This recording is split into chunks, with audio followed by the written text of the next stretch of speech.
ദൈവ തിരുനാമത്തിന് ബോധം ഉണ്ടാകട്ടെ. അടുത്ത 3 എപ്പിസോഡുകളിലായി അതിപ്രധാനമായിരിക്കുന്ന 3 പ്രത്യേക വിഷയങ്ങളാണ് നമ്മൾ ചിന്തിക്കുവാൻ ദൈവസ്ഥൽ ആഗ്രഹിക്കുന്നത്. ദൈവിക നാമങ്ങൾ, ദൈവത്തിന്റെ പിതൃത്വം, അതുപോലെ ദൈവത്തിന്റെ നിശബ്ദത. അതിലെ ഈ 15ാമത്തെ എപ്പിസോഡിലെ പഠനത്തിൽ ഇപ്പോൾ നാം പഠിക്കാൻ ആഗ്രഹിക്കുന്നത് ദൈവിക നാമങ്ങളുടെ 1-ാം ഭാഗമാണ്. ദൈവത്തിന് പലവിധ പേരുകൾ വിശുദ്ധ ബൈബിളിൽ കൊടുത്തിട്ടുണ്ട്. ആ പേരുകൾ ഏതൊക്കെയാണെന്ന്, അത് ബൈബിളിൽ നൽകപ്പെട്ടുള്ള പേരുകൾ ഏതൊക്കെയാണെന്ന് നമ്മൾ ക്രമാനുഗതമായി അവയൊന്ന് അറേഞ്ച് ചെയ്ത് പഠിക്കാനാണ് ഇപ്പോൾ ആഗ്രഹിക്കുന്നത്. ഇതിനു മുമ്പുള്ള എപ്പിസോഡുകളിൽ ദൈവത്തിന്റെ അസ്തിത്വം, ദൈവത്തിന്റെ പ്രകൃതി ഇത്യാദി വിഷയങ്ങളെക്കുറിച്ച് വിശകലനം ചെയ്യുവാൻ ദൈവം നമ്മെ സഹായിച്ചു. എന്നാൽ ഈ എപ്പിസോഡിന്റെ ആദ്യ ഭാഗത്ത് ദൈവിക നാമങ്ങൾ എന്നുള്ള വിശിഷ്ടമായ വിഷയം നാം ഇപ്പോൾ കൈകാര്യം ചെയ്യാൻ പോവുകയാണ്.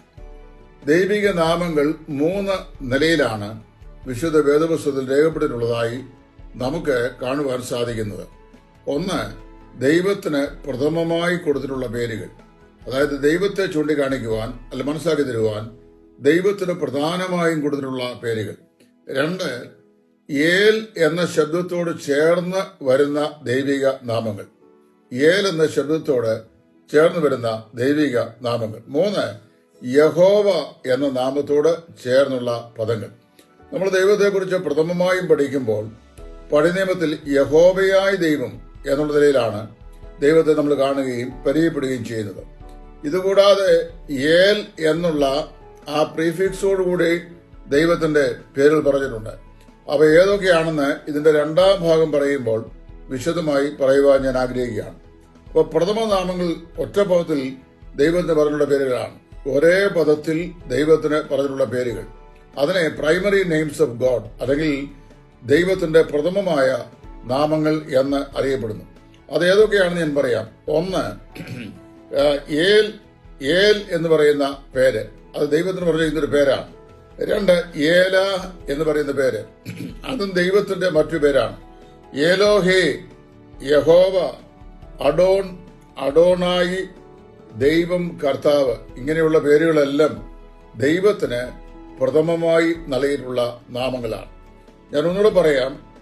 ഏൽ എന്ന പേര്, ഏൽ, ഏല, ഏലോഹി, ഏൽ, ഏല, ഏലോഹി. യഹോവ, അഡോണ, അഡോൺ, അഡോണായി, യഹോവ, അഡോണ, അഡോൺ, അഡോണായി, ദൈവം, കർത്താവ്. ഈ പേരുകളെല്ലാം ദൈവത്തിന് നൽകിയിട്ടുള്ള പ്രൈമറി നെയിംസ് ആണ്. നമ്മൾ ഉൽപ്പത്തി പുസ്തകം പോലും ഇങ്ങോട്ട് പഠിക്കുമ്പോൾ ദൈവത്തിന് പ്രഥമമായി നൽകപ്പെട്ടുള്ള പേരുകളെ കുറിച്ച് ചിന്തിക്കുമ്പോൾ ആദ്യം നമുക്ക് കാണാൻ കഴിയുന്ന പേര് ഏൽ എന്നുള്ള ആ പേര് പ്രഥമ നാമത്തിൽ ഉൾപ്പെട്ടതായി കാണുന്നു. ഏലോഹി എന്ന പേര് കാണുന്നു. Elohi, in the beginning the Elohim God created the heavens and earth. ആദിയിൽ ഏലോഹീം എന്ന ദൈവം ആകാശവും ഭൂമിയും സൃഷ്ടിച്ചു. പിന്നെ യഹോവ എന്ന പേരിൽ തന്നെ പരിചയപ്പെടുത്തുന്നു. പിന്നെ അതിനുശേഷമാണ് അഡോണ, അഡോൺ, അഡോണായി, യഹോവ, കർത്താവ്, ദൈവം എന്ന പേരുകൾ വരുന്നത്. 2ാമത് വരുന്ന പേര് ഏൽ എന്നതിനോട് ചേർന്ന സംയുക്ത നാമങ്ങളാണ്. അതിനെ കോമ്പൗണ്ട് നെയിംസ് എന്ന് പറയും. സർവശക്തനായ ദൈവം. ഇപ്പൊ സർവശക്തനായ ദൈവം അബ്രഹാമിന് പ്രത്യക്ഷനായി. അബ്രഹാം അത്യുന്നതനായ ദൈവത്തോട് എന്ന് നമ്മൾ പറയുമ്പോൾ, ഈ മൽക്കീസദേക്കിനെ പറയുമ്പോൾ അവൻ അത്യുന്നതനായ ദൈവത്തിന്റെ മഹാപുരോഹിതൻ എന്നാണ് പറയുന്നത്. അപ്പൊ സർവശക്തനായ ദൈവം, അത്യുന്നതനായ ദൈവം, നിത്യനായ ദൈവം എന്ന് ദൈവത്തിന്റെ നാമത്തെ വിശേഷിപ്പിച്ച് പറഞ്ഞിട്ടുള്ള സംയുക്ത നാമങ്ങളാണ് 2ാം പാദത്തിൽ വരുന്ന ദൈവിക നാമങ്ങൾ. ഇനി 3ാമത് യഹോവ എന്നതിനോട് ചേർന്ന് വരുന്ന പേരുകൾ. അപ്പൊ ദൈവം ഈ ആദ്യം പറഞ്ഞ പ്രഥമ നാമങ്ങളുണ്ട്, സെക്കൻഡറി നെയിംസ് ഉണ്ട്.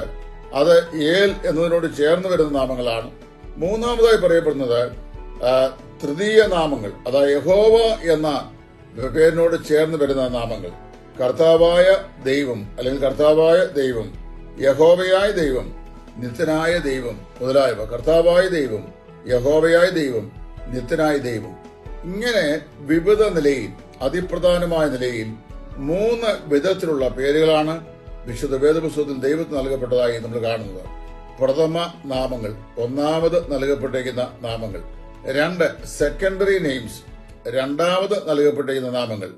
ഏൽ എന്ന പ്രീഫിക്സിനോട് ചേർന്ന് വരുന്ന ദൈവം, അവിടെയാണ് ഏൽ, ഏലോഹി, പിന്നെ ഏൽ അത്യുന്നതനായ ദൈവം, സർവശക്തനായ ദൈവം, നിത്യനായ ദൈവം, ഈ പദങ്ങളിലും വരുന്നത്. മൂന്നാമത്തെ പേരാണ് യഹോവ എന്നോട് ചേർന്ന് വരുന്നത്, കർത്താവായ ദൈവം, യഹോവയായ ദൈവം, നിത്യനായ ദൈവം. ഈ പഠനം നിങ്ങൾക്ക് അനുഗ്രഹമായി തീർന്നു ചിന്തിക്കുന്നു.